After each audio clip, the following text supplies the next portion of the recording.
senantiasa kita sampaikan kepada junjungan kita, suri tauladan kita, Rasulullah Muhammad Sallallahu Alaihi Wasallam, beserta seluruh keluarga beliau dan para sahabat beliau serta segenap pengikut-pengikut beliau hingga akhir zaman. Mudah-mudahan kita termasuk di dalamnya. Amin, amin ya rabbal alamin. Alhamdulillah pada hari ini, insya Allah kita bisa sama-sama mendengarkan kajian yang akan dibawakan oleh Ustadz Fatih Karim yang bertema antara musibah dan fasad, serta bagaimana kita semua menyikapinya. Kepada Ustadz Fatih Karim, kami persilakan. Ya. Assalamualaikum warahmatullahi wabarakatuh. Waalaikumsalam warahmatullahi wabarakatuh. Alhamdulillah bisa ketemu dengan para senior, angkatan 80 mah ya senior.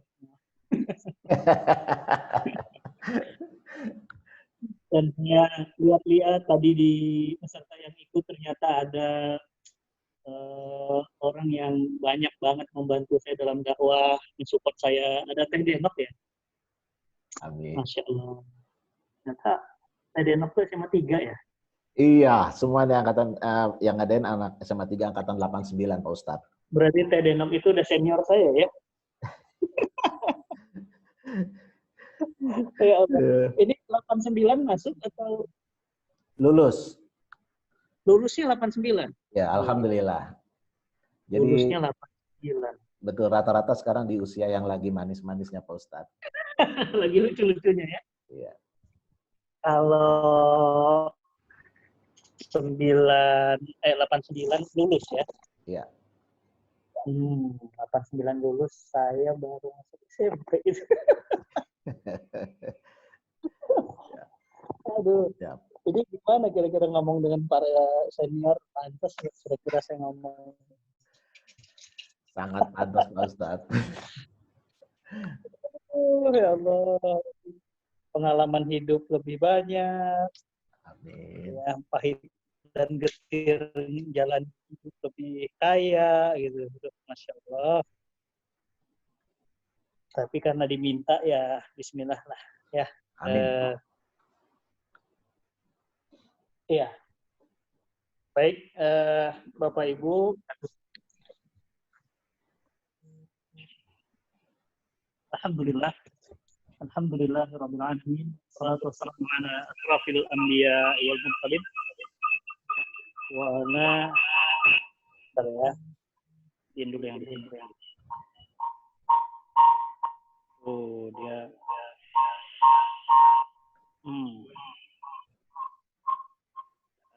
saya harus keluar dulu.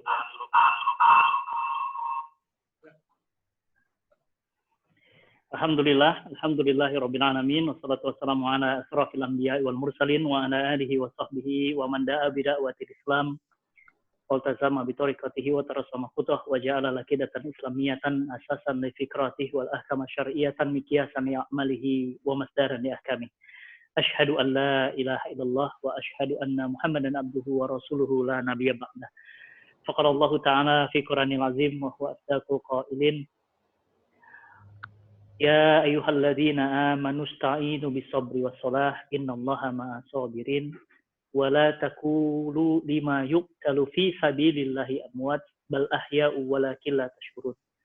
Wa lanabluwannakum bi syai'in minal khauf wal ju' wa naqsim minal amwal wal anfusi was samarat wa bassiris sabirin. Alladzina idza asabathum musibah qalu inna lillahi wa inna ilaihi raji'un.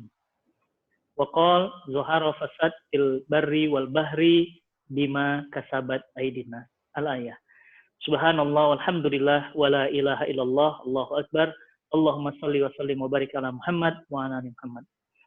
Bapak Ibu, teman-teman semuanya, jamaah yang dirahmati Allah, pada siang hari yang berbahagia ini, alhamdulillah kita bersyukur kepada Allah masih diberi waktu, masih diberi kesempatan, masih diberi peluang oleh Allah untuk mengumpulkan bekal-bekal pulang kita besok. benar tadi ya, lagu yang di awal tadi tidak ada yang abadi ya. Memang nggak ada yang abadi, memang dunia ini bukan tempat keabadian ya. Dia disebut dengan tempat meninggal, bukan tempat tinggal, karena kita akan meninggalkan semuanya ya. Dan tempat yang namanya dunia ini dia disebut fan ya, kuluman alaiha fan kata Allah.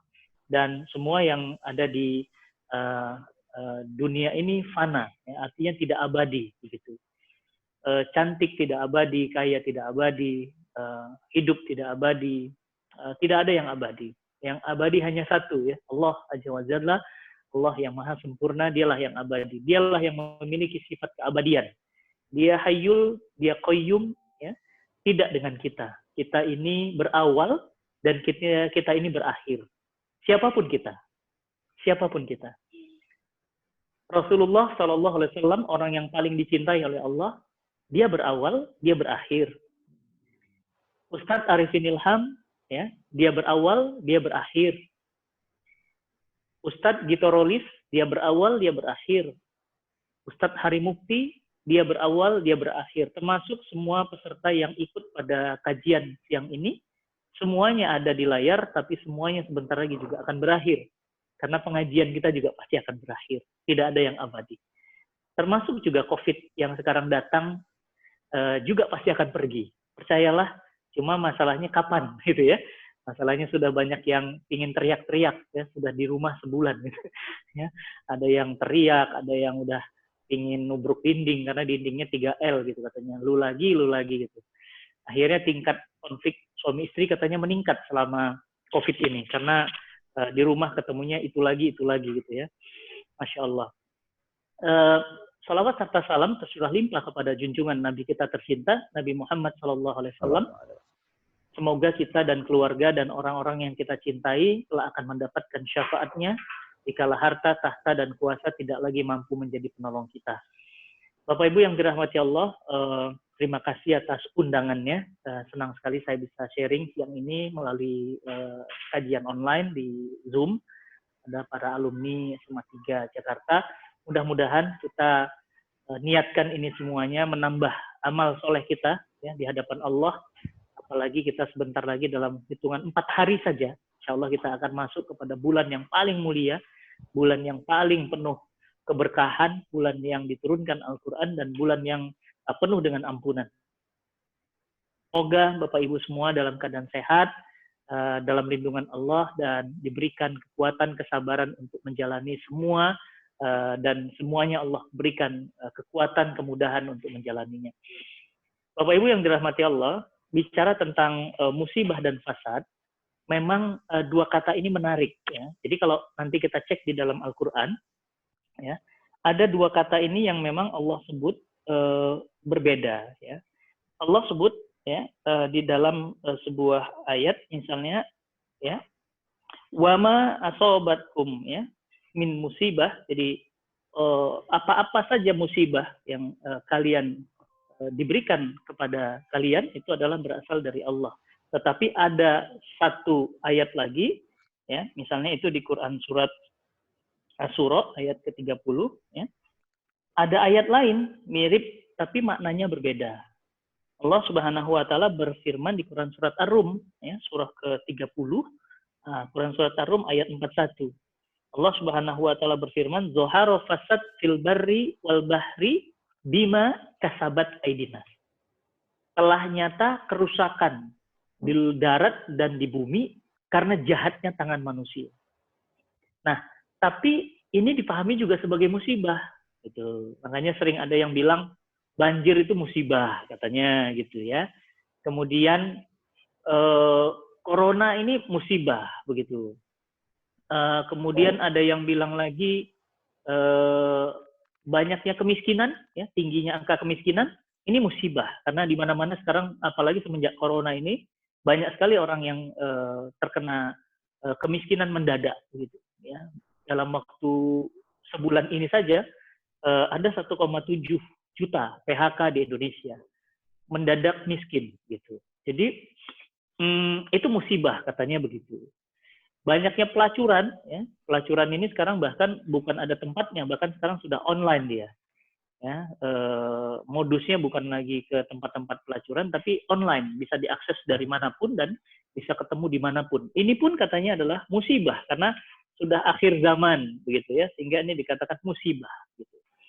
Nah, sebenarnya apa itu musibah? Nah, ini yang harus kita pahami dulu sebelum kita mengungkapkan sesuatu, karena saya khawatir salah nanti kemudian kita bersikap, karena musibah itu satu sisi, ya. Ayat yang lain, fasad itu sisi yang lain, gitu.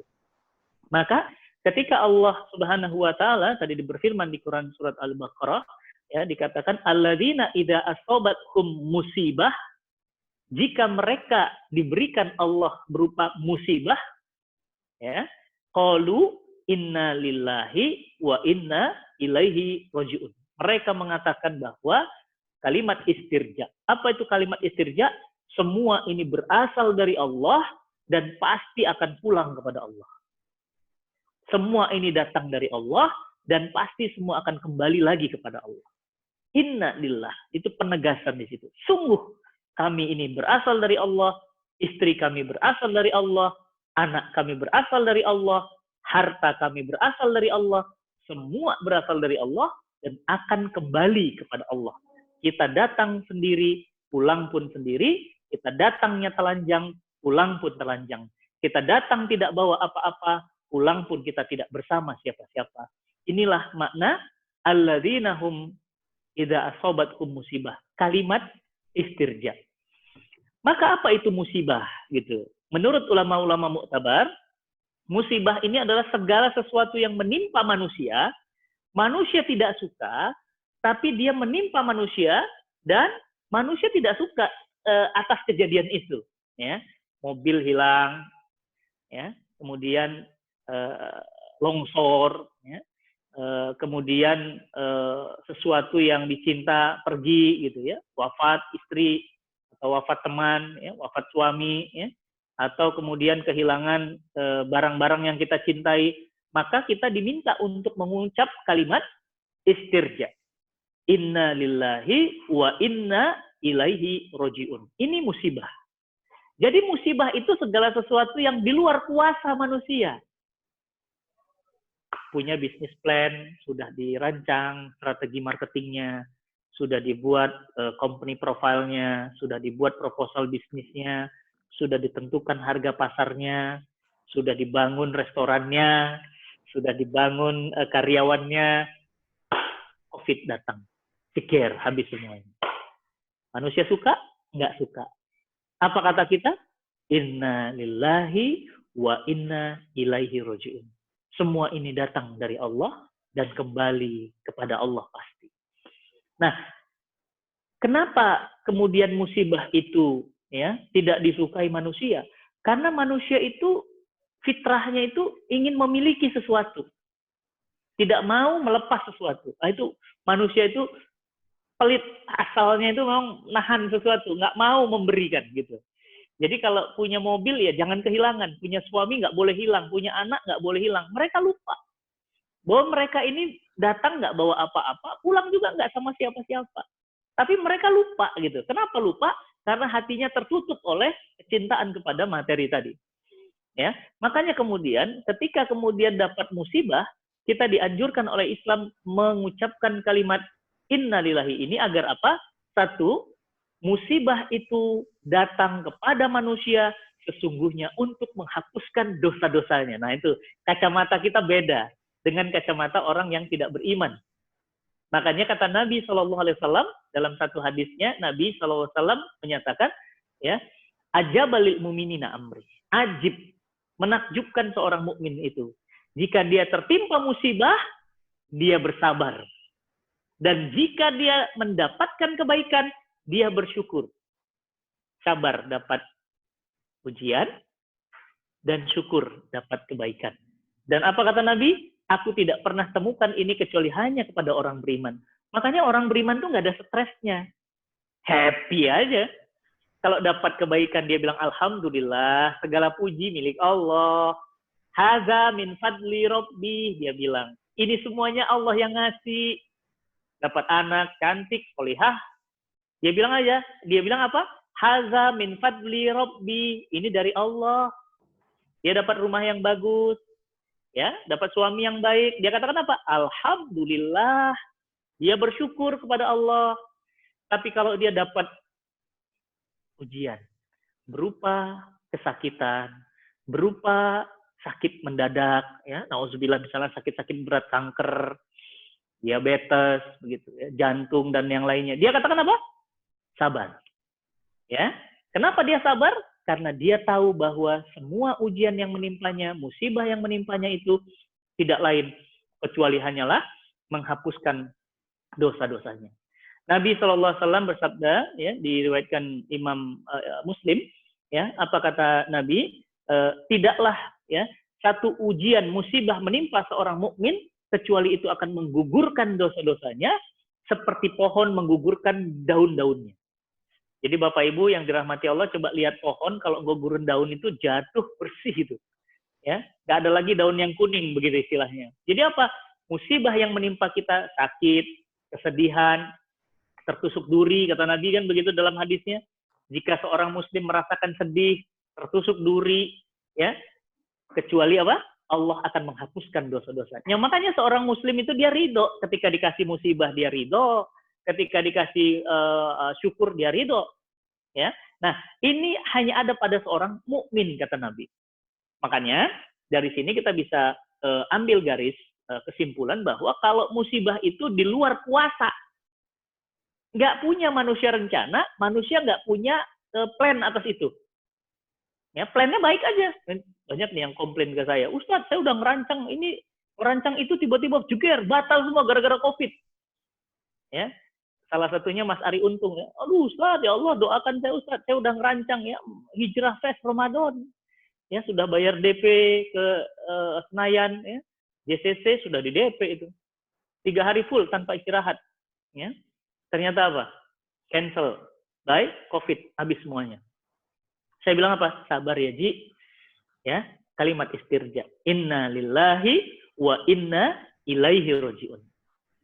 Manusia tertimpa itu nggak suka, marah, stres gitu, gundah. Kenapa? Loh iya, orang harusnya dapat duit jadi nggak dapat duit. Gojek gitu, sekarang marah, ya. Taksi marah gitu, pengusaha marah sama siapa? Dan pertanyaannya, apakah marah bisa merubah segala? Tidak. Jadi gimana? Sudah ridho saja. Kenapa?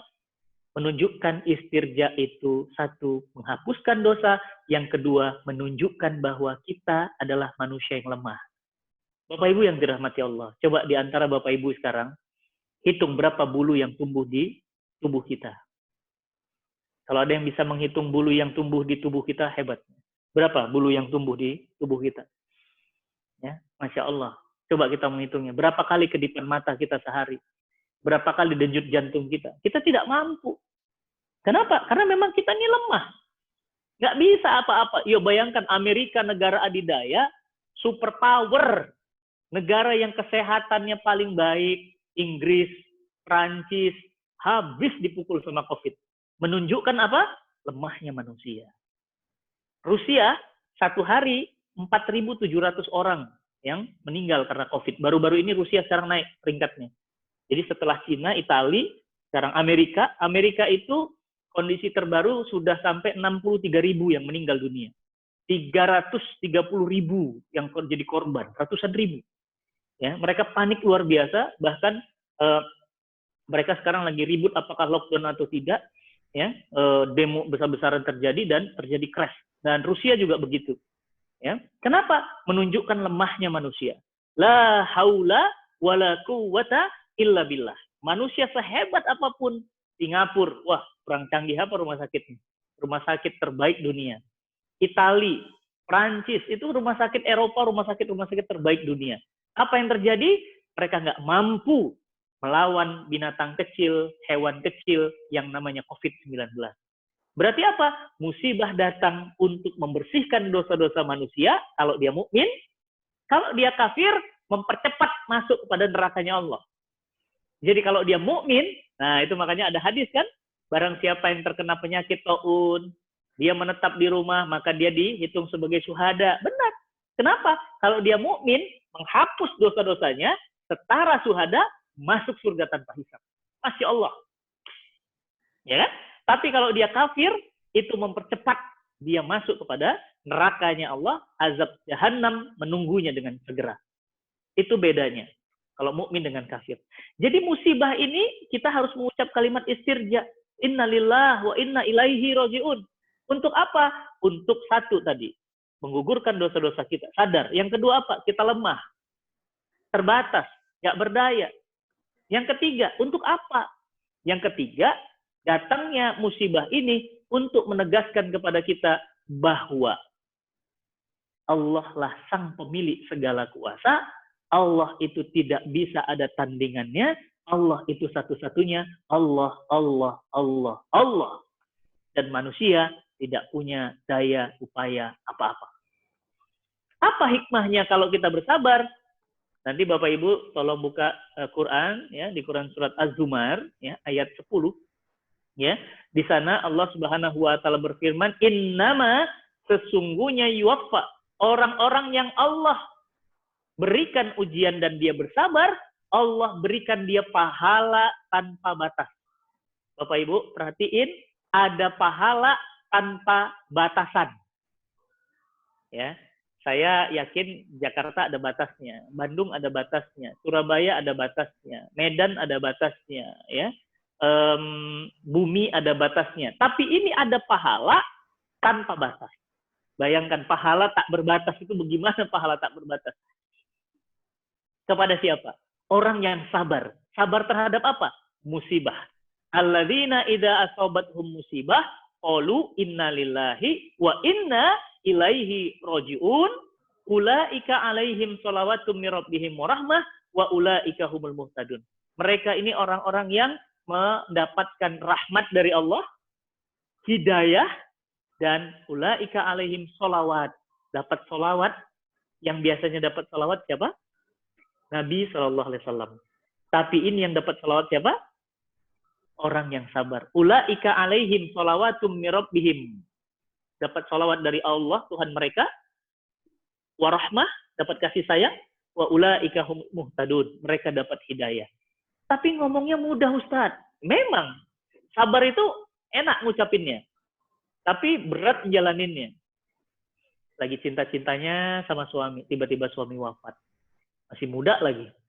Umur 40. Rajin olahraga lagi. Ya kan? Lagi cinta-cintanya sama anak dalam perut. Udah 7 bulan. 7 bulan, Bu. 2 bayinya. Suaminya ganteng, istrinya cantik, artis. Tiba-tiba gimana? Dua-duanya meninggal dunia dalam kandungan. Baru 7 bulan. Belum keluar. Padahal di kamarnya sudah penuh dengan endorse-endorsan. Ada susu, ada pampers, ada macam-macam di sana. Tapi apa yang terjadi? Allah minta pulang. Masih bayi. Ya. Lagi cinta-cintanya sama suami. Baru malam pertama. Wafat istrinya. Ya.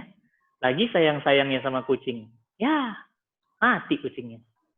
Ya. Inilah kita. Jadi kita ini harus sadar bahwa apa? Kita ini bukan siapa-siapa. Kalau kata orang Sunda, aku apa atuh ya? Aku mah apa atuh ya? Aku mah apa atuh ya? Bukan siapa-siapa. Kita ini nggak bisa apa-apa. Ini kita rencana nih. Alhamdulillah bisa Zoom. Kalau kita punya rencana tiba-tiba ada petir, hujan deras, mungkin bisa jadi batal, cancel. Atau mungkin saya meninggal dunia, cancel semuanya. Beritanya jadi berubah, diviralin.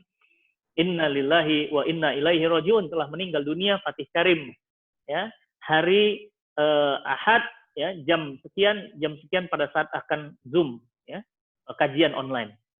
Berubah ceritanya. Kenapa? Ya, saya nggak bisa apa-apa, saya nggak bisa menolak. Jadi apa yang bisa kita simpulkan? Musibah itu datang menimpa manusia, manusia nggak suka, dan biasanya musibah itu selalu dilihat manusia itu buruk.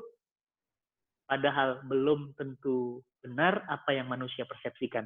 Buka Quran surat Al-Baqarah ayat 216.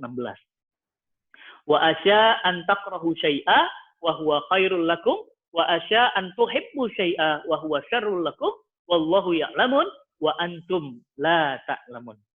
Boleh jadi apa yang kalian anggap baik itu buruk bagi kalian, Dan boleh jadi apa yang kalian anggap buruk, ya, baik bagi kalian.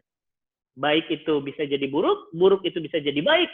Apa kata Allah? Allah Subhanahu wa taala menutup ayat ini dengan kalimat Allahu ya'lamun wa antum la ta'lamun.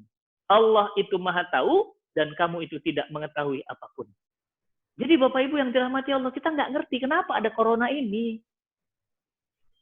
Kenapa corona ini datang? Kita nggak ngerti. Ada apa ini? Kenapa kita? Kenapa di zaman kita? Kenapa sampai Ramadan? Apa maksud Allah mempertemukan corona ini dengan Ramadan? Kenapa? Kita nggak ngerti ini semua. Kenapa? Boleh jadi menurut kita buruk. Bisnis kita jatuh buruk. Kita di rumah saja menurut kita buruk. Kenapa? Karena badan kita dan perut kita makin memburuk. Ya, timbangannya makin naik. Ya kan? Ya, muka makin sembab aja. Menurut kita itu buruk. Tapi kacamata Allah bisa jadi itu kebaikan. Gara-gara corona ini, ya Allah bersihkan dunia dari istirahat, dari kesibukannya selama ini. Nggak ada yang bisa ngatasin lalu lintas Jakarta macet parah kecuali corona. Nggak ada yang bisa ngatasin rumah sakit itu bisa overload, ya, yang tadinya sepi kecuali corona. Nggak ada yang bisa mengantarkan seseorang jadi syuhada kecuali corona. Jadi bisa jadi kita persepsikan buruk, ternyata ini kebaikan. Inilah musibah. Datang menimpa manusia, manusia nggak suka, bisa jadi itu baik baginya, tapi dia mengira itu buruk baginya. Wallahu ya'lamun wa antum la ta'lamun. Ini musibah. Yang pertama. Catatan yang pertama, jelas ya. Yang kedua, di Quran Surat Ar-Rum, ayat 41 tadi, Zoharo fasad fil barri wal bahri bima kasabat aidina. Ya. Imam Ibnu Katsir menjelaskan bahwa telah terjadi kerusakan langit dan bumi karena jahatnya tangan manusia, karena manusia ini punya sikap perusak. Ya, langit Jakarta jadi biru katanya, semenjak tidak ada macet. Memang jahatnya manusia. Ya, mobil udah miring, peot, ya, borok lagi gitu ya, keluar asap hitam lagi gitu. Bayangin berapa ratus mobil yang kayak gitu. Truk sudah miring, batuk lagi, hitam lagi batuknya. Bayangin langit, ya hitam, langit kotor. Makanya kalau kita foto-foto di luar negeri gitu ya, di foto mana misalnya di langit Australia atau langit Eropa atau langit Madinah itu bersih gitu, biru gitu. Bahkan Madinah itu kalau subuh ya arah ke makam Baqi, kalau Bapak Ibu keluar dari pintu 1, itu langitnya kayak pelangi itu. Biru, ungu, merah, oranye gitu. Langitnya begitu. Kenapa? Karena saking bersihnya. Orang-orangnya bersih, ya, langitnya bersih. Tapi Jakarta sampahnya Masya Allah. Kalau di Jepang banjir, sampahnya nggak ada. Yang ada bening airnya. Kalau di Jakarta banjir, ya, airnya nggak ada, sampah semua. Itu bedanya, tipis memang. Yang satu kebanyakan sampah, yang satu kebanyakan air, nggak ada sampah. Ya, jadi Bapak Ibu yang dirahmati Allah, kita ini jahat, minum pakai plastik, buang, bumi nggak bisa daur ulang, ya kan? Minum pakai sedotan, buang, berapa juta sedotan? Sampai kemudian ada ikan paus katanya makan plastik, ya, sampai ditemukan berapa ton dalam perut ikan paus itu dibelah, ternyata isinya plastik semua, ya kan? Nah kemudian di laut juga kita lihat minyak, ya. Makanya kalau saya makan ikan di Papua, ya, saya pernah ke Papua 2 kali, makan ikan di Papua, di Makassar, ya, atau di Manado, itu ikannya beda dengan ikan Jakarta. Ikan Jakarta itu dimakan dagingnya nggak manis, gitu. Ya, wallahu alam. Kalau saya karena penggemar ikan, kalau saya makan ikan Makassar itu atau makan ikan Manado, itu ikannya beda manis. Sama seperti Bapak Ibu kalau makan sashimi gitu ya, kalau kita ngambilnya itu sashiminya itu ikannya betul-betul ikan yang benar bagus, itu manis dagingnya itu. Kenapa? Karena memang ikannya bersih, ikannya ikan yang memang fresh gitu. Bukan ikan yang 7 kali mati. Kalau ibu-ibu bilang tuh ikannya udah berulang kali mati gitu. Matanya udah merah gitu ya.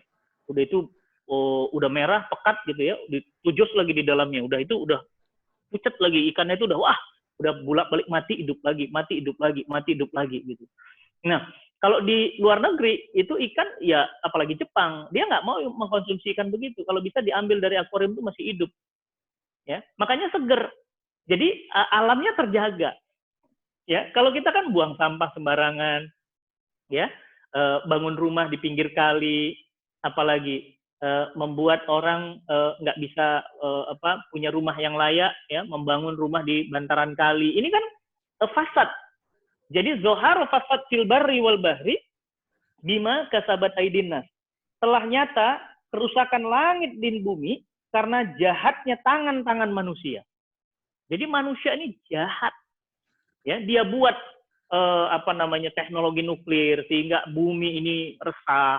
Bumi ini dibangun, Jakarta itu ya Allah pembangunannya antar gedung-gedungnya rapat-rapat, ya. Kemudian bumi itu nggak pernah diperhatikan bagaimana daya tahan mereka, bagaimana kemudian sungai-sungainya airnya coklat, tidak pernah diperhatikan kelestarian lingkungannya, ya. Bagaimana makanan kita, coba lihat pakai kantong plastik itu, ya, kantong plastik setiap kali belanja, kantong plastik setiap kali belanja, kantong plastik siap itu dibuang sehingga kemudian tidak bisa didaur ulang, sehingga kemudian terjadilah, ya, polusi tanah dan yang lainnya, ya. Itu di ayat atau pembahasan yang kedua, fasad. Jadi kalau musibah itu di luar kuasa manusia, kalau fasad itu ternyata perbuatan kita, perbuatan Bapak Ibu, perbuatan saya. Jadi banyaknya kebodohan, fasad. Kenapa banyak orang bodoh? Karena sekolah mahal. Kenapa sekolah mahal? Karena sistem pendidikan kita kapitalisme. Yang bisa kuliah yang punya duit. Yang bagus kuliah yang punya duit. Yang nggak punya duit, jangan mimpi punya kuliah yang bagus. Kuliahnya kuliah pas-pasan. Dosennya kadang masuk, kadang enggak. Ya, yang bisa sekolah, anak orang kaya. Sekolah yang berkualitas. Yang enggak ya, sekolah-sekolah gurunya nggak dibayar. Makanya banyak kebodohan karena apa? Fasad. Banyaknya kemiskinan. Kemiskinan yang kita punya sekarang ini bukan kemiskinan kultural, tapi kemiskinan struktural. Apa itu kemiskinan struktural? Memang orang dibuat miskin. Pajak dinaikin, BBM dinaikin, listrik dinaikin, air dinaikin. Sementara pendapatan nggak naik-naik. Orang miskin bertambah. Beban hidup berat. Anak sekolah mahal, kesehatan mahal, bayar lagi BPJS. Ya. Kena lagi, ya, biaya tol dan yang lainnya, sehingga banyak orang-orang miskin. Jadi banyaknya kemiskinan sekarang kenapa? Fasad, jahatnya kebijakan-kebijakan sistem buatan manusia. Banyaknya pelacuran, perzinahan. Kenapa? Sistem buatan manusia. Kenapa? Karena manusia tidak memberlakukan hukum-hukum Allah pada saat orang-orang mencuri, korupsi, perzinahan, ya, riba merebak di mana-mana, sehingga apa? Terjadilah kekacauan ekonomi. Yang kaya semakin kaya dengan bunga uangnya, yang miskin semakin miskin karena tidak bisa mengakses harta, ya kan? Yang kaya nambah lagi kekayaan karena dia main uang, main bunga di pasar saham, ya, pasar modal dan yang lainnya. Sementara orang miskin nggak pegang uang karena money supply nggak sama dengan money demand. Terjadilah kelangkaan uang sehingga uang itu mahal harganya. Maka Bapak Ibu yang dirahmati Allah, inilah fasad. Berbeda dengan musibah. Nah, bagaimana orang menyikapi musibah? Istirja. Jangan lupa yang tadi.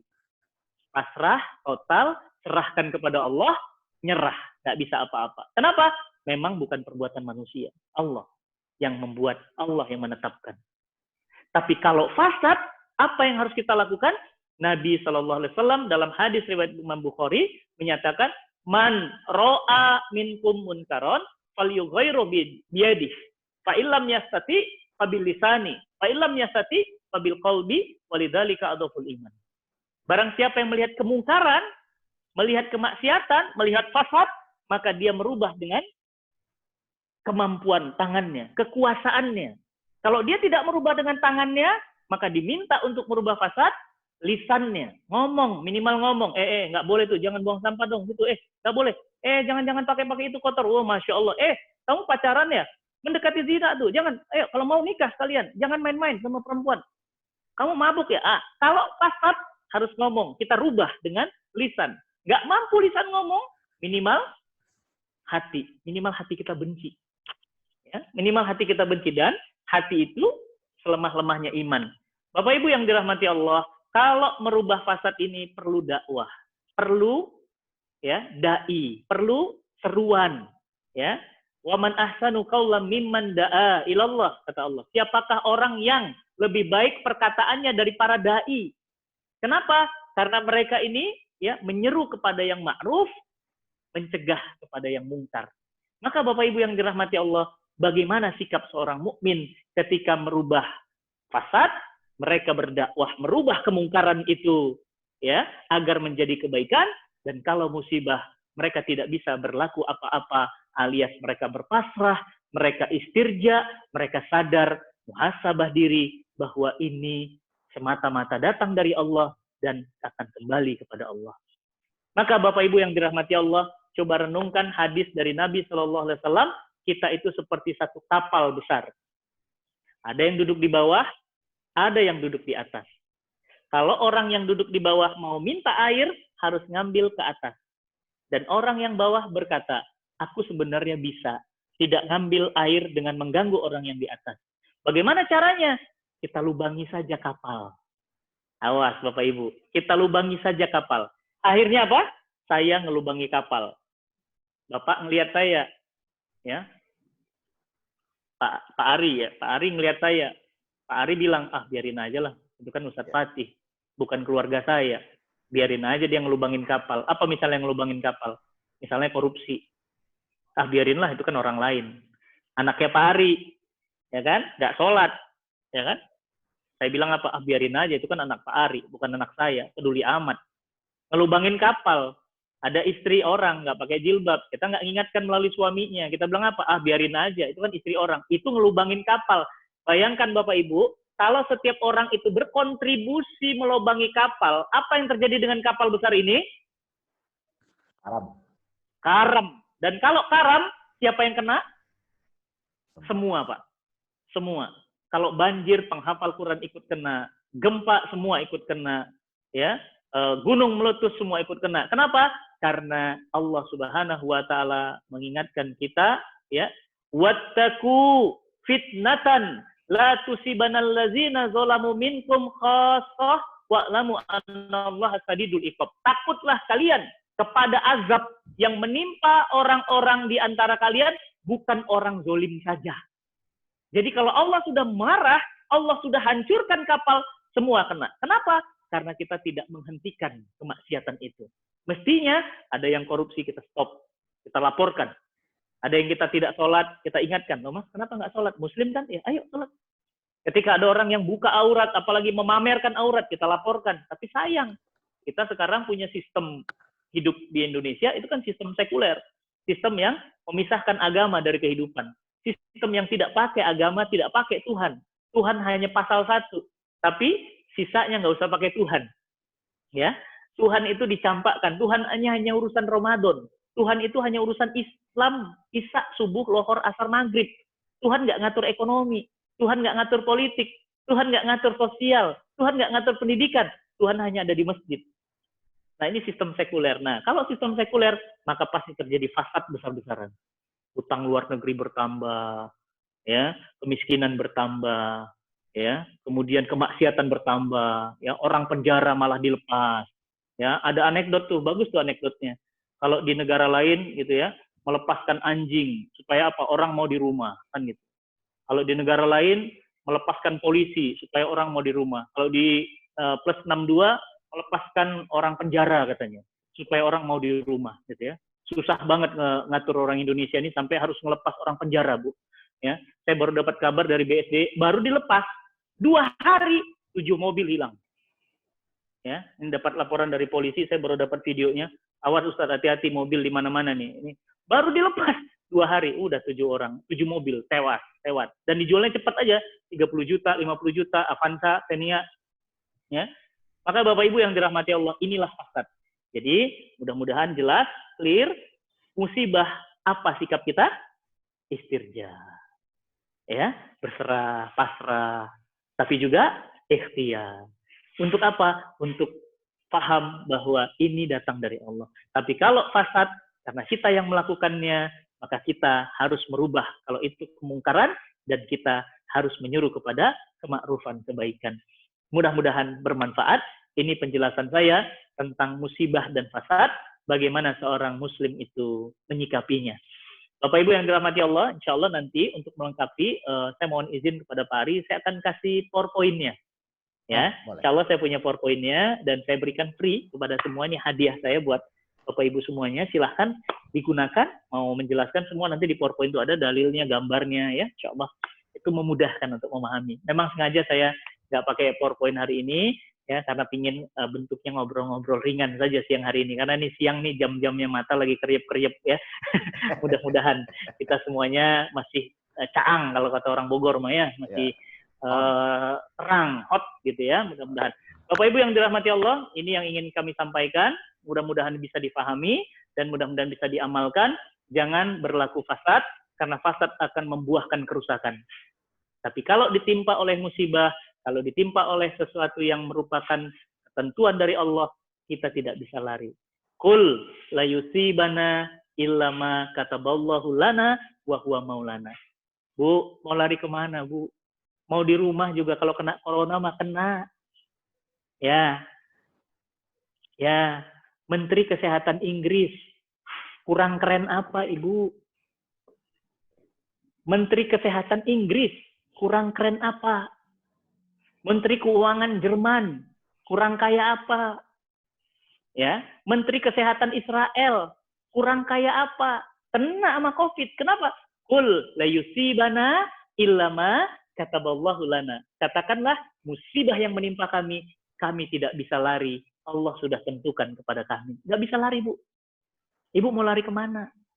Lari ke gunung aja, Ustadz. Gunung terbang, Bu, nanti gempa. Ya, gunungnya lumpat. Lari ke laut, lautnya mendidih. Mau lari kemana? Apa kata Allah? Fa'aina tazhabun. Mau lari kemana kalian?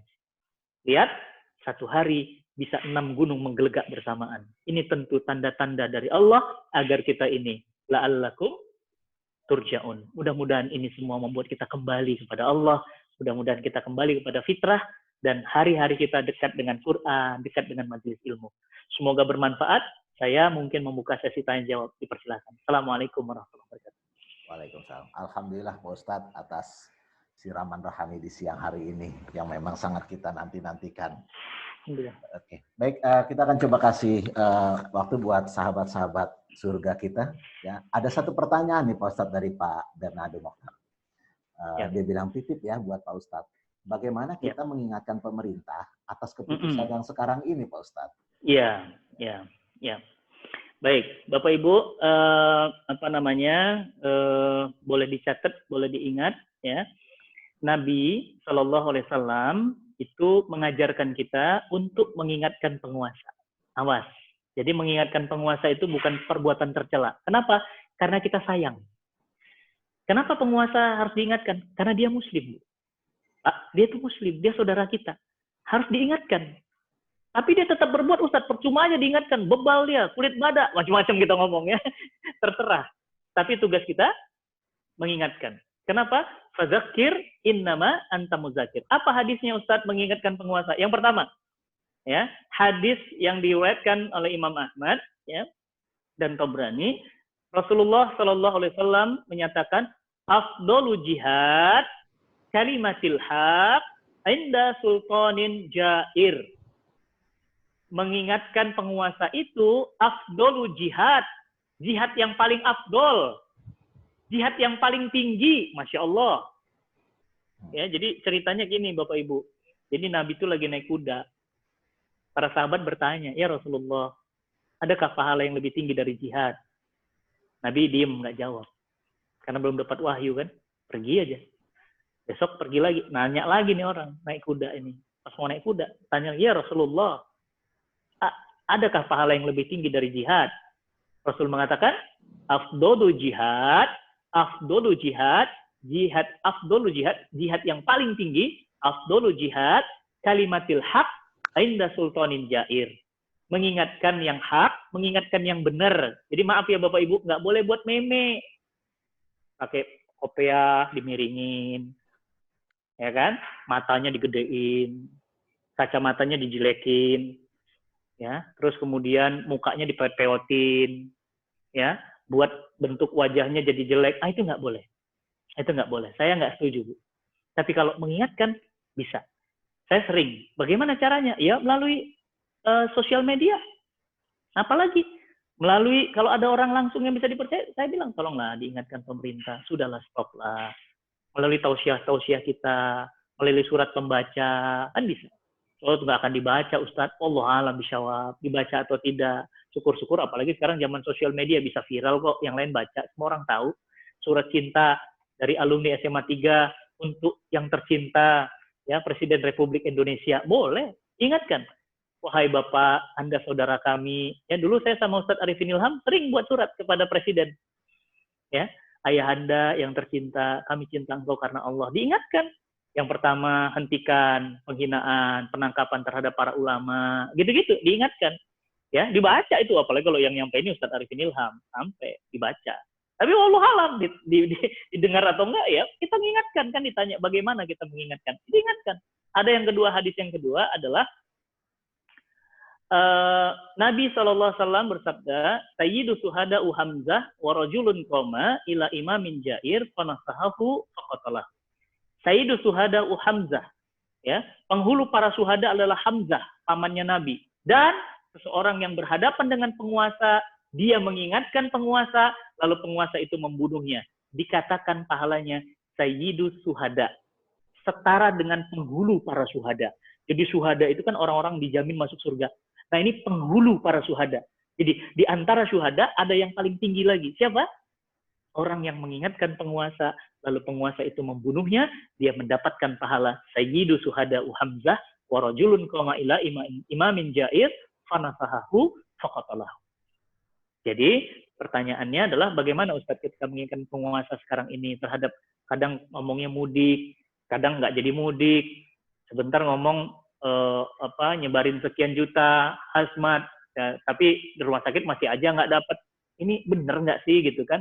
Sebentar bilang harga bahan baku Ramadan aman, sebentar bilang nggak aman, sebentar bilang, jadi bingung. Ini bagaimana? Ya kita ingatkan, nggak boleh di meme-memein, nggak boleh dihina penguasa, jangan dihina. Tapi apa? Jangan bilang goblok, ya. Jangan bilang tolol. Itu kalimat-kalimat yang menurut saya kurang pantas, nggak ahsan, ya. Kalimat-kalimat yang pantas saja diingatkan, dibongkar, ya. Kebijakannya kebijakan aneh menurut saya. Kenapa? Kok malah disuruh pulang? Kan itu nanti orang kota yang pernah punya penyakit nular ke ibunya bagaimana? Dibatasin dulu lah, dilarang pulang dulu lah secara sistem. Apakah ya ditahan di jalan-jalan besar, ya, sehingga nggak masuk keluar masuk orang bebas, ya, atau bahkan jika perlu di lockdown, ya, dan kebutuhan rakyatnya dipenuhi, begitu. Jadi apakah kita harus mengingatkan penguasa? Harus. Kenapa? Karena dia muslim, kita sayang kepada mereka, kita harus ingatkan mereka. Dan dalilnya saya tadi sudah sebutkan. Allah alam insyaallah. Alhamdulillah, alhamdulillah.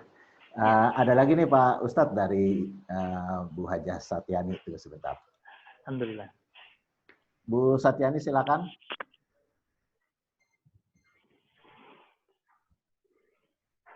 Halo Bu Satyani.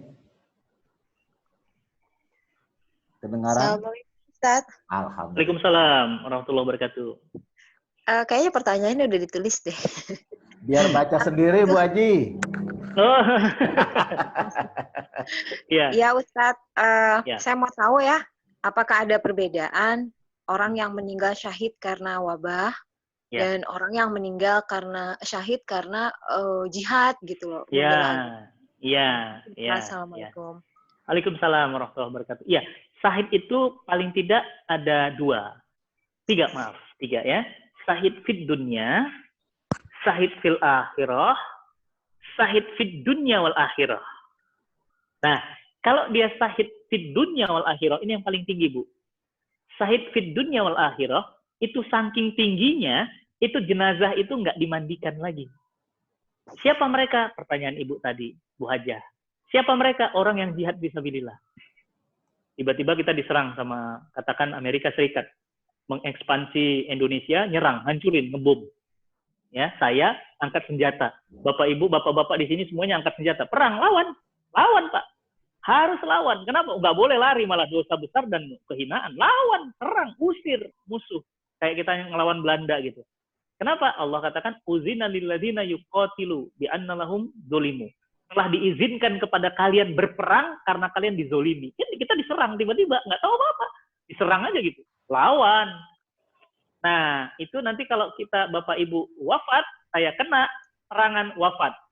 Maka jenazah saya dimakamkan bersama darah-darahnya tanpa perlu dimandikan. Kenapa? Karena Islam menggelarinya sebagai fit dunya wal akhirah. Jadi namanya jihad orang yang wafatnya fit dunya wal akhirah. Ya.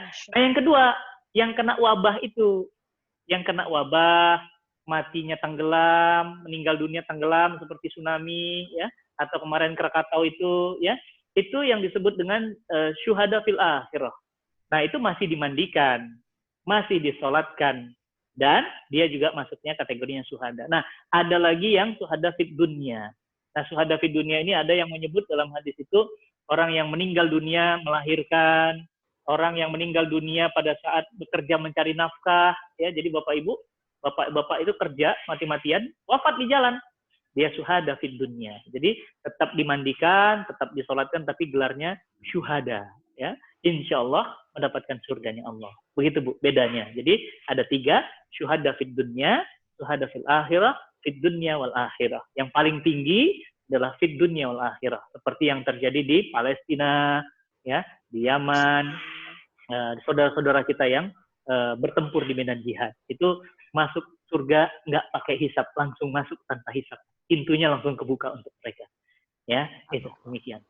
Ya. Baik, terima kasih Mbak Sadiani. Ini selanjutnya Pak BD nih, BD. Di sini namanya BD. Silakan langsung pertanyaan ke Pak Ustadz. Assalamualaikum Pak Ustadz.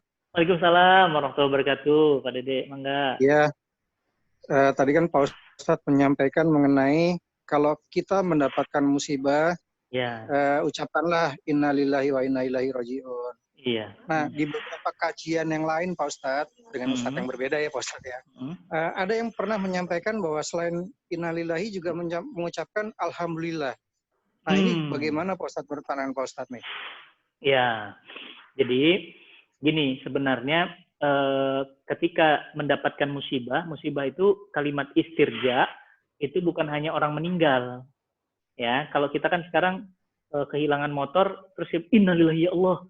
Innalillahi ya Allah, motorku hilang, kata temannya. Emang motor lu meninggal gitu. Karena kalimat innalillahi wa inna ilaihi raji'un seringkali diucapkan hanya untuk orang wafat. Padahal kalimat itu adalah kalimat yang dianjurkan oleh Quran kalau kita tertimpa musibah. Tapi ada juga yang bilang kalau dapat musibah ngomongnya alhamdulillah. Ya. Bagaimana? Ya dua-duanya bisa. Tergantung sudut pandang kita. Ya. Nah, jadi kalau kita mengucapkan alhamdulillah, tanda kita apa? Ya tanda kita kemudian juga bersyukur. Kenapa? Allah menyadarkan kita. Allah menghapuskan dosa kita. Allah kemudian memberikan kita anugerah berupa penghapusan dosa-dosa dan naik derajat. Jadi misalnya kayak bersin gitu kan. Bersin itu kan penyakit ya. Hacim, alhamdulillah. Ya, kan nggak hacim, innalillahi wa inna ilaihi raji'un gitu ya. Boleh juga mengucapkan alhamdulillah. Tanda kita itu ridho terhadap sakit yang Allah berikan. Ya. Jadi nggak pertentangan, dia tidak satu mengatakan ini tidak ini, tapi dua-duanya bisa dilakukan. Ya. Jadi misalnya kalau secara dalil mana yang lebih pas Pak Ustadz? Istirja. Yang mana yang lebih pas? Istirja. Kalimat istirja. Ya, kalimat innalillahi wa inna ilaihi raji'un. Karena itu yang dibakukan ya oleh Allah sendiri ketika Allah kemudian mengatakan alladzina idza asabathum musibah qalu innalillah wa inna ilaihi raji'un. Jadi kalimat itu saya lebih prefer memang kalimat itu, meskipun ketika kita mengucapkan motor hilang, alhamdulillah. Kenapa? Emang udah niat beli motor baru. Jangan sampai ibu-ibu protes di sini. Istri wafat, alhamdulillah, bukan innalillah gitu ya. Alhamdulillah. Loh, alhamdulillah. Iya, bisa cari yang baru gitu. Bercanda, Pak ya. Nah, jadi dari kalimat ini gitu ya, kita bisa mendapatkan satu kesimpulan bahwa sebenarnya kalimat ini tanda syukur kita atas dihapuskannya dosa-dosa, ya, atas dihapuskannya kekhilafan, atas diberikannya kemuliaan, begitu. Itu maksud tadi kata kalimat alhamdulillah. Sebenarnya lebih banyak pemahaman yang menjelaskan ketika musibah ya kalimat istirja ya. Istirja. Ya. Baik. Baik, Pak Ustadz, terima kasih. Sama-sama Pak Deden. Terima kasih. Sahabat-sahabat yang lain silakan kalau mau bertanya boleh ngechat dulu. Nah, tapi beberapa pertanyaan dari beberapa sahabat ini sama nih Pak Ustadz. Pertanyaannya gini, kalau orang mukmin yang meninggal karena corona, apakah pasti masuk surga? Gitu yang tadi Ustadz. Iya. Jadi apakah orang mukmin yang wafat karena corona pasti masuk surga? Wallahu a'lam bishawab. Kita nggak tahu. Ya, kita nggak tahu karena surga atau tidak itu memang mutlak wewenang prerogatif Allah karena Rahman dan Rahimnya Allah saja. Bukan karena penyebab sakitnya, bukan karena apa, apalagi dia bukan syuhada kan, bukan syuhada yang maksudnya bukan yang fid dunya wal akhirah. Jadi apakah orang yang wafat karena corona itu karena dipastikan masuk surga? Allah alam, saya nggak berani memastikan gitu. Tapi yang pasti bahwa mereka itu jangan dibiarkan mayatnya. Ada yang tidak dimakamkan itu, bahkan pemakamannya juga susah, dijauhin orang. Ini yang bahaya menurut saya. Kenapa? Karena ini fardu kifayah, Bapak Ibu. Fardu kifayah sampai ke makamnya. Jadi kalau fardu kifayah itu nggak tunai, jadi fardu ain. Dosa semua kita. Jadi gimana? Ada yang mewakilkan, diantar, digali makamnya. Apalagi menurut pakar kesehatan, pakar virus, yang sudah kena itu, dia otomatis virusnya mati, hilang. Jadi sebenarnya kita nggak boleh berlebihan seperti itu, gitu. Karena sudah mati virusnya. Jadi gimana? Ya dimakamkan seperti biasa. Gitu. Ini kan enggak. Bahkan nggak ada yang mau galiin lubangnya. Bahkan katanya sampai tidak ada yang mau mengantarkannya, rumah sakit juga tidak ada yang mau memandikannya. Ya Allah, itu bagaimana gitu ya pertanggungjawabannya di hadapan Allah atas jenazah. Jangan lupa loh, dalam Islam itu ada yang namanya kehormatan jenazah. Bapak Ibu nggak boleh mencongkel mata mayat, mengambil bagian tubuh mayat, itu nggak boleh. Apalagi mayat yang sudah dikubur, diangkat lagi untuk diotopsi. Kalau mau diotopsi sebelum dikubur. Kalau udah dikubur nggak boleh Pak, karena apa? Ada hadisnya. Hadisnya itu barang siapa yang memecahkan tulang mayat seperti memecahkan tulang orang hidup. Artinya apa? Islam itu menghormati mayat. Makanya mayat itu nggak boleh dilama-lamain, ya. Harus dipercepat. Apa kata Nabi? Tergesa-gesa perbuatan setan kecuali 3. 1, menguburkan jenazah. Jadi menguburkan jenazah itu harus cepat, gitu, ya. Jadi harus segera menguburkan jenazah itu. Nggak boleh ditunda-tunda. Kenapa? Kehormatan mayat. Nanti mayatnya kalau mengeluarkan bau, ya, apalagi maaf ya Bapak Ibu, kadang-kadang kalau orang yang meninggalnya sakit itu, atau meninggalnya dalam keadaan kecelakaan, ya itu darah-darahnya itu kan, atau bagian-bagian tubuh yang bengkak itu kan kalau dilama-lamain dia akan membau. Makanya segera saja dimakamkan, sudah. Bismillah, ikhlaskan. Begitu. Di konsep Islam begitu, bukan dilama-lamain, disimpan, ya, dibalsemin, dibuatkan kremasi dan yang lain, apalagi dibakar. Ya, dibakar. Coba bayangin, Bapak, Ibu punya orang tua, ayahnya meninggal, dibakar, Pak. Bayangin tuh kita ngebayangin ibu kita meninggal saja, kita udah sedih gitu. Ditambah dibakar, ya, dan disiram mulai dari kepala dulu katanya. Dari kepala dulu dibakar. Bayangin kalau kepala bapak kita dibakar, gimana kita ngebayanginnya? Nggak masuk fitrah manusia itu, menurut saya gitu. Jadi apakah orang yang meninggal dunia karena corona pasti masuk surga? Saya nggak berani jawab. Wallahu a'lam bishawab. Karena itu mutlak, ya, mutlak wewenangnya Allah. Allah alam. Tapi paling tidak dia digelari syuhada. Mudah-mudahan Allah jadikan syuhada itu maksudnya apa? Hapus dosa-dosanya semuanya. Gitu. Baik, oke. Ada satu lagi nih Pak dari Pak Mohtar Abiono. Tunggu sebentar. Silakan Pak Mohtar kepada Pak Ustadz. Waalaikumsalam warahmatullahi wabarakatuh. Kurang kedengaran Pak? Suaranya Ji. Ya. Masalah ini kita tidak bisa ibadah ya selama Corona ini, termasuk bulan Ramadan, sholat tarawih, dan kita juga sholat Jumat. Sholat Jumat kemarin kalau kita lihat kan di Tanjung Priok sampai karena dipaksa sampai akhirnya ada yang kena positif 24 orang gitu.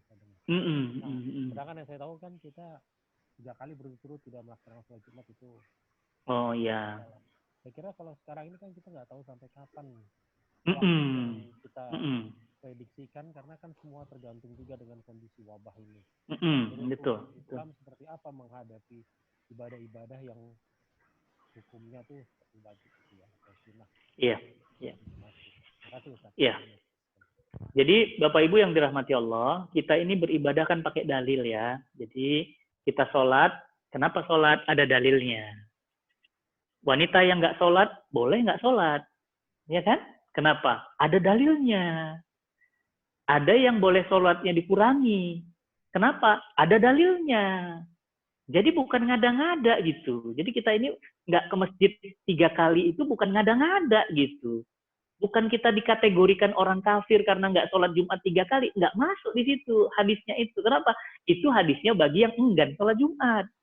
Kalau kita bukan enggan sholat Jumat. Tapi karena apa? Karena ada wabah. Nabi katakan, jika kamu bertemu dengan wabah berbahaya, larilah kamu seperti kamu bertemu dengan binatang buas.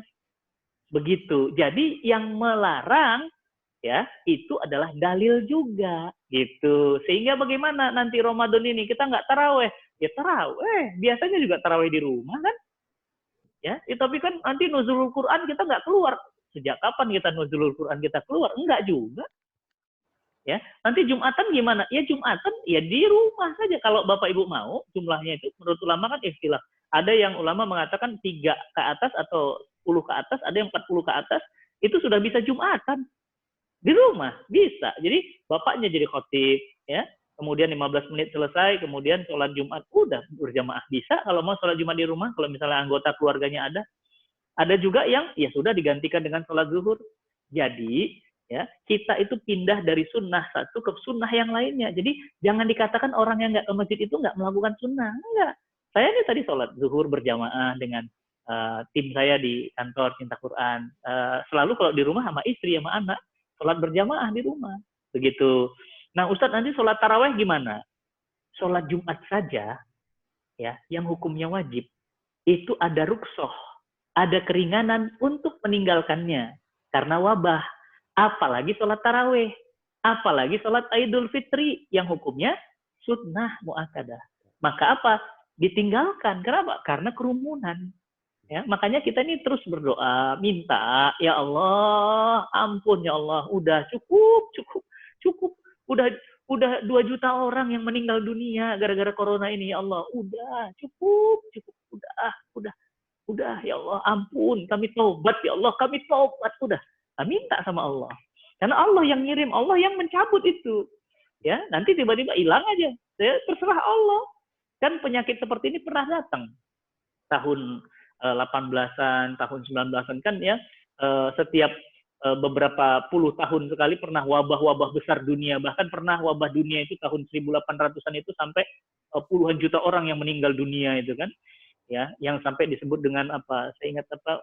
Black September atau September Kelabu apa ya, saya pernah dengar berita itu, Masya Allah itu sampai berapa juta orang meninggal dunia pernah. Jadi haji batal pernah. Bapak Ibu, saya berangkat haji insya Allah tahun ini cancel.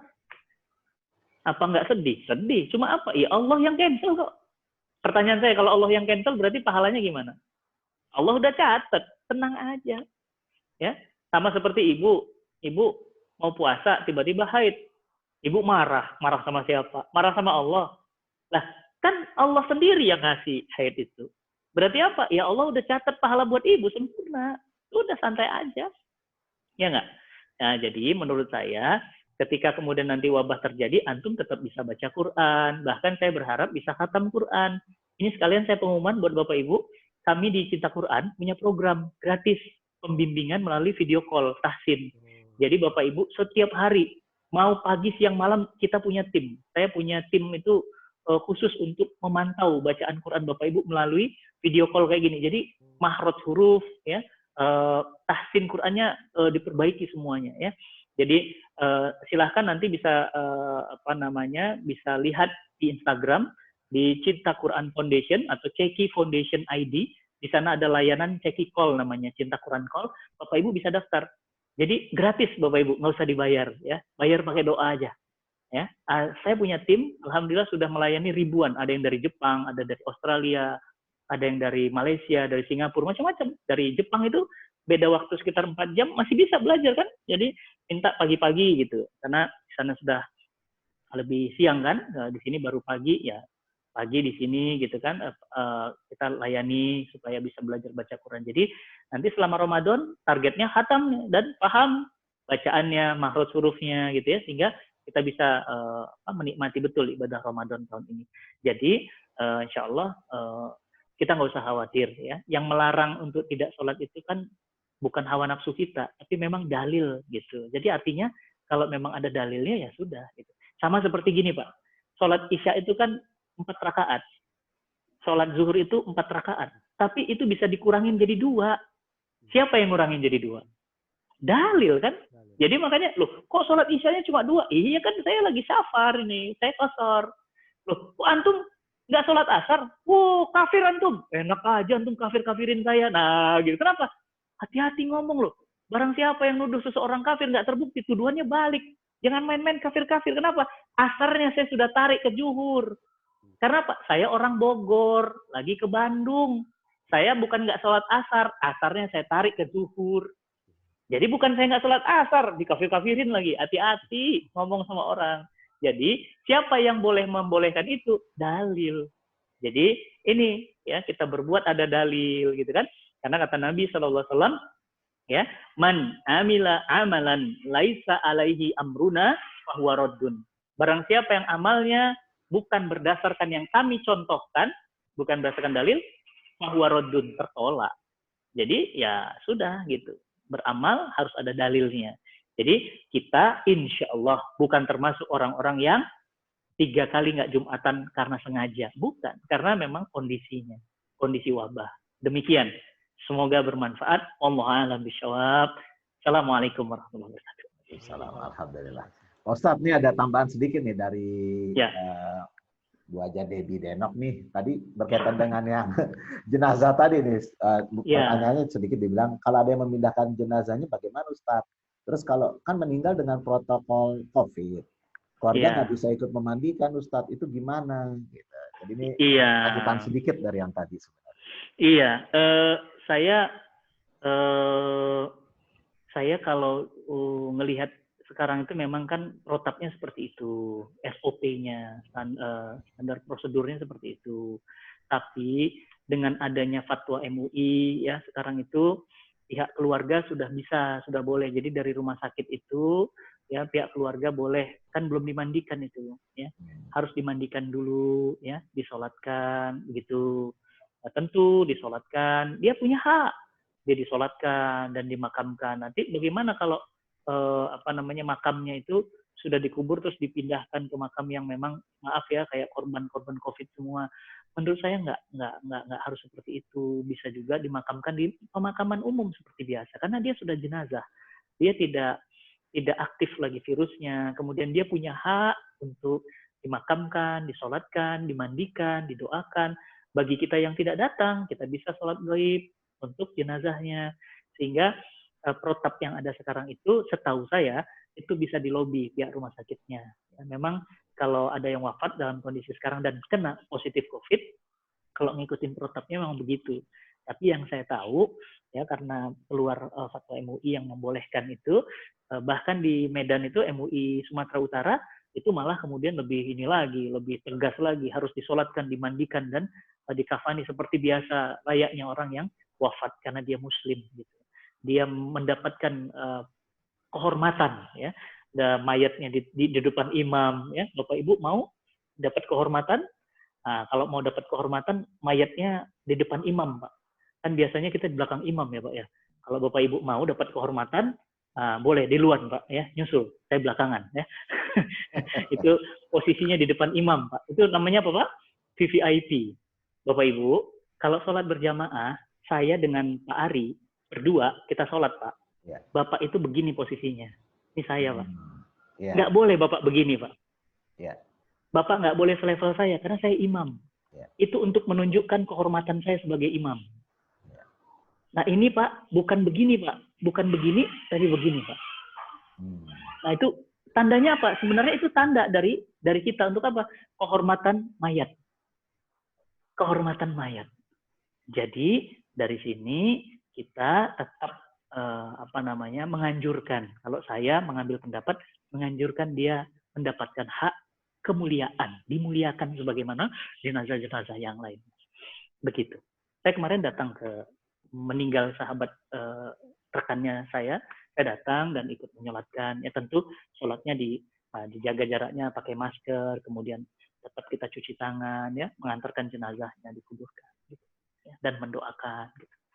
Allah alam insyaallah. Amin. Baik, Pak Ustadz, sahabat sepertinya sudah nggak ada pertanyaan lagi. Tapi sebelum tidak ada pertanyaan, ini program dari Cinta Quran, ya. Quran ini silakan sahabat scan, tampak di monitor teman-teman semua. Silakan. Waduh, insya Allah keren banget nih. Ini keren banget nih, insya Allah lah tahun depan lah, karena kan katanya COVID insya Allah bulan Mei ini selesai Pak Ustadz ya. Amin, ya Allah, amin ya Rabbal Alamin. Ya, kita bisa menjalankan kembali yang namanya umroh dan berhaji kembali, insya Allah. Amin ya Allah. Jadi segera sahabat di scan, ya, ini salah satu Cinta Quran Foundation. Dan tadi luar biasa, ini yang dibilang alhamdulillah mungkin Pak Ustadz ya. Jadi di puasa kali ini kan kita nggak boleh keluar. Kalau diisi dengan Cinta Quran Foundation yang kita belajar mengaji, saya rasa itu luar biasa ya. Boleh, silakan. Dan itu bisa hatam, benar-benar hatam sih. Iya, ditemanin lagi Pak, ditemanin. Masya Allah, alhamdulillah. Ditemanin. Dan itu gratis. Gratis. Jadi nanti ada IG-nya Cinta Quran Foundation, kita bisa Ceki Foundation ID. Oke, Ceki Foundation ID, nanti kita bisa masuk dan kita bisa langsung daftar. Dan insya Allah daftar di sana. Tim yang ada di Cinta Quran akan membimbing kita. Siap. Ya, sehingga kita bisa lebih baik ya. Yang bapak-bapak nanti insya Allah dengan bapak-bapak lagi biar nggak malu. Betul. Yang ibu-ibu juga dengan ibu-ibu lagi. Tapi kalau bapak ibu karena bareng boleh memilih mau gurunya ikhwan atau akhwat boleh. Nanti pakai video call. Kemarin Dimas Seto sama Mbak Dini itu jadi ketagihan katanya. Ustadz seru banget Ustadz. 15 menit tiap pagi sarapannya Quran sekarang. 15 menit Ustadz, nggak lama-lama tiap pagi aja. Sekarang bagus bacaannya Pak. Ya. Alhamdulillah. Jadi ayo Pak, Bu, ya, insya Allah silakan manfaatkan fasilitas kami. Insya Allah. Betul. Karena memang salah huruf sedikit aja artinya berbeda dan bahaya sekali buat kita. Iya. Betul. Baik teman-teman. Terima kasih Bapak Ibu. Itu terus satu lagi, jika teman-teman ingin sharing ke rekeningnya, tunggu sebentar, saya coba liatin. Ini ada sharing. Kami punya program selamatkan para penjaga Quran dari COVID-19. Alhamdulillah kami sudah lebih dari 4.000 santri yang kami selamatkan, kita semua selamatkan ya di 400-an pesantren ya. Insya Allah kita akan selesaikan di 10.000 penghafal Quran. Kita kirim paket makanan, obat-obatan, sembako dan yang lainnya untuk para pesantren penghafal Quran. Jadi sudah banyak bantu para medis kan, bantu medis, bantu APD, bantu masker. Nah kalau yang penghafal Quran belum ada yang bantuin. Ayo Bapak Ibu kita bantuin. Nah rekeningnya kalau nggak salah sudah tercantum di poster kita itu. Ada virtual account dan ada yang lainnya insya Allah. Sedikit dari kita, besar bagi mereka insya Allah. Insya Allah. Karena memang salah satu programnya adalah kita Cinta Quran juga sedang mendirikan pesantren Pak Ustadz ya. Betul. Yang mana nanti akan diajarkan hafiz-hafiz Quran. Ini yang tadi kalau di videonya Pak Ustadz itu sampai kapan menunda. Iya. Dan ini adalah warisan kita nanti kalau kita sudah nggak ada. Salah satunya kan sedekah amal yang mengalir. Dan amal jariah, betul. Amal jariah ya kalau memang kita bisa memberikan pahalanya ngalir abadi. Itu ngalir abadi, insya Allah yang itu membawa kita masuk ke dalam surga. Bismillah, ya.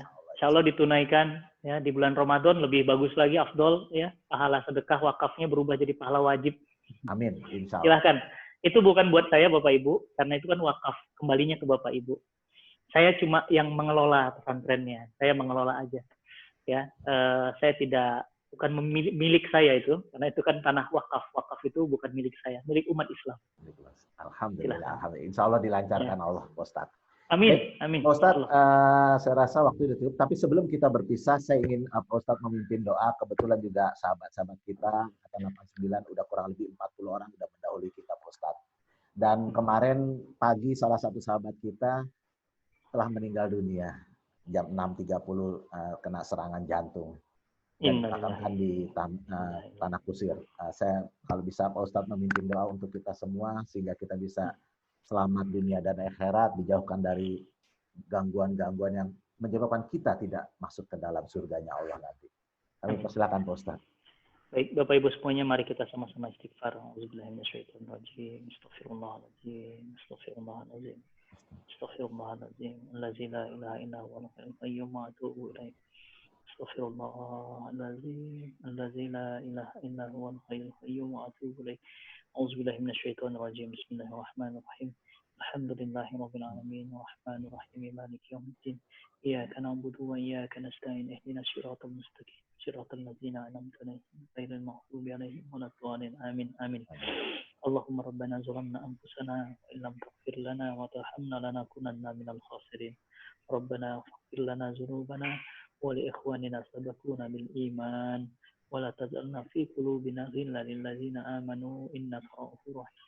Allahumma ya muqallibal qulub, wahai Allah yang menggenggam hati kami, tetapkan hati kami dalam kebaikan ya Allah. Allahumma ya musarrifal qulub, sarfil qalbi ala ta'atik lidinik. Allahumma tahtim alaina fi husnil khatimah. Ya Allah, wafatkan kami semua dalam keadaan husnul khatimah. Amin.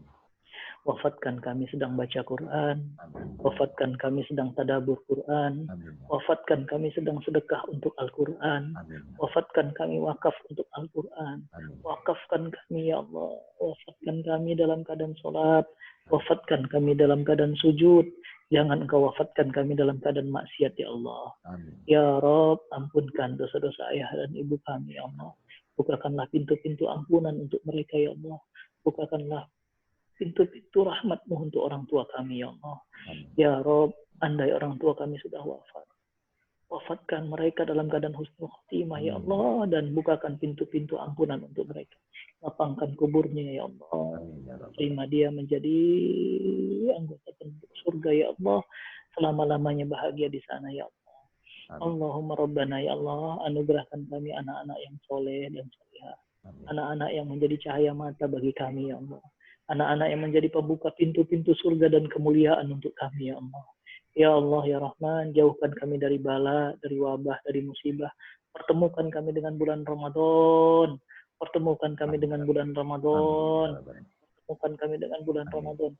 Dan jadikan kami orang-orang yang bisa mempersembahkan ibadah terbaik di dalamnya ya Allah. Amin. Rabbana atina fid dunya hasanah Amin. wa fil akhirati hasanah wa qina azabannar wa qina azabannar bi rahmatika ya arhamar rahimin.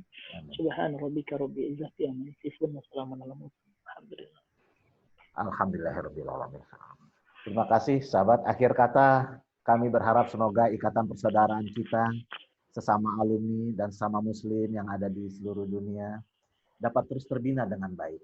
Tetap kompak, tetap bersatu, saling membantu dalam kebaikan. Saling mengingatkan dalam kebenaran. Insya Allah kita akan tetap bersama sampai ke jannahnya kelak nanti. Amin. Ya Allahumma. Baik, terima kasih sekali lagi Pak Ustadz. Terima kasih.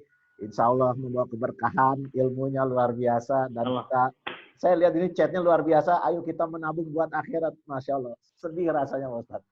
Insya Allah kita bisa. Mari sehat-sehat ya semua. Amin. Keluarga. Amin. Saya cuma ketemu di chatting doang sama di video. Nanti ketemu langsung. Insya Allah Pak Ustadz. Kita akan sering ketemu nanti. Baik Pak Ustadz. Terima kasih. Assalamualaikum warahmatullahi wabarakatuh. Waalaikumsalam warahmatullahi wabarakatuh. Terima kasih sahabat. Insya Allah.